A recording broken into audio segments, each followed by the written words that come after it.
அருள்ஜோதி தெய்வம் எனை ஆண்டு கொண்ட தெய்வம், அம்பலத்தே ஆடுகின்ற ஆனந்த தெய்வம், பொருட்சாரும் மறைகளெல்லாம் போற்றுகின்ற தெய்வம், போதாந்த தெய்வம் உயர் நாதாந்த தெய்வம், இருட்பாடு நீக்கி ஒளி ஈந்தருளும் தெய்வம், எண்ணிய நான் எண்ணியவாறு எனக்கருளும் தெய்வம், தெருட்பாடல் உவந்தனையும் சிவமாக்கும் தெய்வம், சிற்சபையில் விளங்குகின்ற தெய்வமதே தெய்வம் என்ற அருட்பிரகாச வள்ளலாரின் வரிகளை மனதில் ஏந்தி ஜோதி வடிவாய் காட்சி தரும் உமையொரு பாகனை தரிசிக்க திரண்டிருக்கிறது பக்தர் கூட்டம்.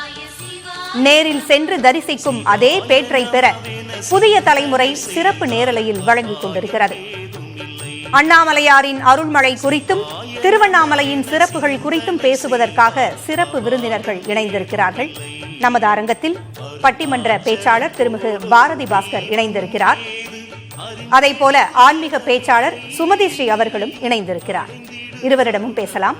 இருவருக்கும் வணக்கம். வணக்கம். பாரதிமா, தமிழில் பருவ காலங்களை பிரிச்சிருக்கிறாங்க. அதில் கார்த்திகை மாதம் என்பது கூதிர்காலம் முடிந்து முன்பனி காலம் தொடங்கிய ஒரு அழகான ஒரு பருவம். அது இப்ப கார்த்திகை மாத சிறப்புகளை சொல்ல முடியுமா? கார்த்திகை மாதம் என்பதே முதல்ல நமக்கு நினைவுக்கு வருவது கார்த்திகை தீபம் தான். அந்த அண்ணாமலையாரினுடைய அருட்பெரும் தீபத்தை இங்க நேர போய் பார்க்க முடியாத பல பேரினுடைய சார்பில் நாமும் இங்க இந்த அரங்கத்திலிருந்து பார்த்து கொண்டிருக்கின்றோம். கார்த்திகை மாதத்தினுடைய மிக பெரும் சிறப்பு என்பது கார்த்திகை தீபம்தான். ஒவ்வொரு மாதத்திலும் பௌர்ணமியை ஒட்டி அந்த மாதத்தினுடைய நட்சத்திரம் வருகின்ற காலங்கள் எப்பவுமே சிறப்பான காலங்கள். அப்படி கார்த்திகையில் பௌர்ணமியை ஒட்டி கார்த்திகை நட்சத்திரம் வரும். ஒரு நாள் முன்ன பின்ன இருக்கலாம். அப்படி வருகிற அந்த கார்த்திகை நட்சத்திரத்தன்று இந்த தீப திருவிழா நடைபெறுகிறது.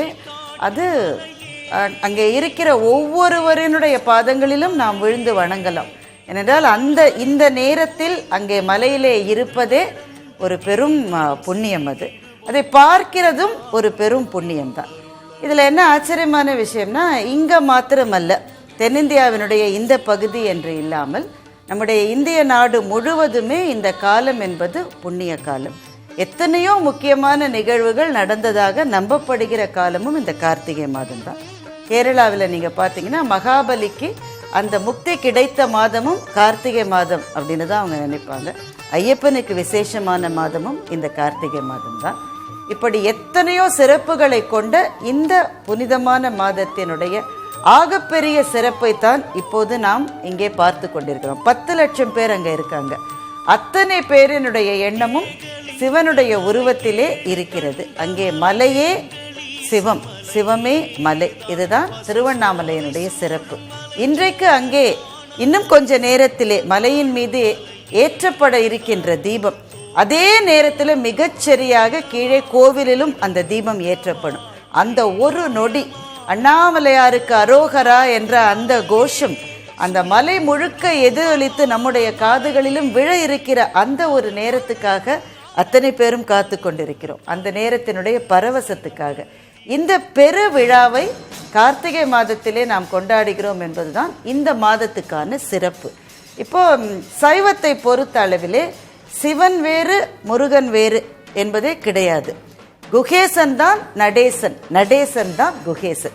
இதுதான் சைவத்தினுடைய தத்துவம். சிவம் என்கின்ற அந்த நெருப்பிலிருந்து ஒரு துளி நெருப்பாக தெரித்து முருகன் இந்த பிரபஞ்சத்துக்கு வந்த அந்த வரலாறு நம்ம எல்லாருக்குமே தெரியும். நெருப்பிலே பெரு நெருப்பு சிறு நெருப்புலாம் கிடையாது. பழைய நெருப்பு புது நெருப்புலாம் கிடையாது. எல்லாமே நெருப்பு தான், எல்லாமே அக்னி தான், எல்லாமே ஒரு தீபம் தான். அப்படித்தான் இது முருகனுக்கும் ஆகச்சிறந்த மாதம். முருகன் பிறந்தது வைகாசியிலே அப்படிதான் சொல்றாங்க. ஆனால் அந்த 6 கார்த்திகை பெண்கள் முருகனை எடுத்து வளர்த்து ஒன்றாக்கி உமையம்மையிடம் கொடுத்த அந்த 6 கார்த்திகை பெண்களையும் சிறப்பிக்கிற மாதமாகவும் இந்த கார்த்திகை மாதம் திகழ்கிறது. எனவே இது முருகனுக்கும் ஆக சிறப்பு வாய்ந்த ஒரு மாதம். அதனால் எல்லா விதத்திலும் இது ஒரு புண்ணிய காலம் அப்படின்னு தான் சொல்லணும். நிச்சயமா.